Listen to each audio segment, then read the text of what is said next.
Сотрудниками госавтоинспекции в результате рейдовых мероприятий выявлено 18 нетрезвых водителей, из которых 16 человек находились в алкогольном опьянении. Бирадзе Ираклий Джамалович, 2000 года рождения, житель Галского района. Зантария Беслан Даурович, 1994 года рождения, житель Учимчирского района. Минасян Александр Артурович, 1994 года рождения, проживающий в городе Гагра. Цхадай Манучар Муртазович, 1988 года рождения, житель Галского района. Дгибуадзе Малхази Мамантьевич, 1976 года рождения, житель Галского района. Лашкова Татьяна Петровна, 1983 года рождения, проживающая в городе Учимчира.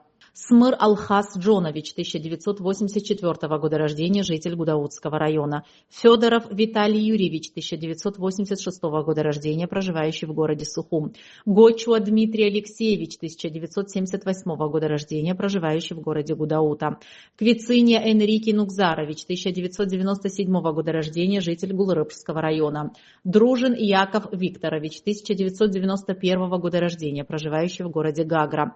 Тактаров Руслан Наилевич, 1975 года рождения, житель Республики Татарстан. Харин Вадим Анатольевич, 1970 года рождения, проживающий в городе Гагра. Лежава Гиули Муртазович, 1966 года рождения, житель Галского района. Шоуа Омар Константинович, 1966 года рождения, проживающий в городе Учимчира.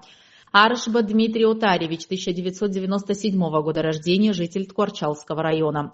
В наркотическом опьянении за рулем пребывали Зитлян Сироп Аганесович, 1982 года рождения, житель города Сухум. Образцов Александр Витальевич, 1977 года рождения, проживающий в городе Сухум.